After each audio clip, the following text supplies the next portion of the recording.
Shamim phone line पे जुड़े हुए हैं। शमीम साहब नमस्कार, गुड मॉर्निंग, क्या हालचाल? गुड मॉर्निंग मैम, बढ़िया मैम। कहाँ से बोल रहे हो? जी मैं डिस्ट्रिक्ट गुड़गांव, हरियाणा। अच्छा, कौन सा शेयर लिया है, किस भाव पर शमीम? मैंने जियो फाइनेंशियल सर्विस का शेयर लिया है मैम।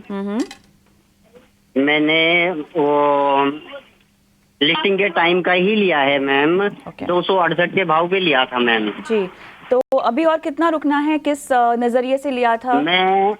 मेरा 5 साल के नजरिया है। बढ़िया। क्या इसे मैं रख सकता हूँ? अभी मुझे 28% का रिटर्न मिल रहा है फिलहाल। बिल्कुल, निवेश का नजरिया है आपका यहाँ पर, बहुत बढ़िया। अमर, इतना लंबा निवेश अगर आप करना चाहें तो इसको बहुत ही स्ट्रैटेजिक तरीके से अगर आप करें तो अच्छा होता है। ये एक फाइनेंशियल प्लानिंग के रूल के तहत एक सलाह होती है। बट एनीवेज, जियो फाइनेंस 5 साल का नज़रिया और मुनाफा भी है बहुत अच्छा खासा, इन्होंने शुरुआत में ले लिया था। मैं तो ये कहूंगा कि जियो फाइनेंशियल सर्विसेज को इन्हें लॉन्ग टर्म डेफिनेटली होल्ड करना चाहिए, because overall Reliance group company है। और दूसरी बात है कि Reliance is a major player in the Indian economy, और रिलायंस की ग्रोथ रहती है तो जियो फाइनेंशियल सर्विसेज जो हैं, ये सब जो कंपनीज हैं, ग्रुप कंपनीज, इनकी भी काफी अच्छी ग्रोथ रहेगी। और NBFC, Jio financial is an NBFC, तो कहीं ना कहीं फाइनेंस का एक बहुत क्लोज रिलेशनशिप रहता है इकोनॉमी से। तो मैं ये मानता हूँ कि यदि वो 5 इयर्स होल्ड करना चाहते हैं तो nothing like it, he should definitely hold on to it. और यदि कुछ करेक्शन भी, सिग्निफिकेंट करेक्शन आता है तो may be that can be a buying opportunity, और स्टॉक एसआईपी करके भी ये इस स्टॉक को देख सकते हैं from a long term perspective.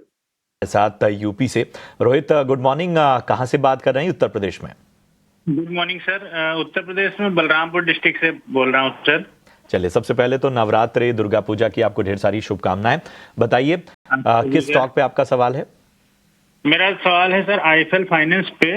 मेरे पास 60 शेयर हैं, 600 की बाइंग है मेरी, लेकिन मेरा नजरिया 5 साल से ऊपर का है।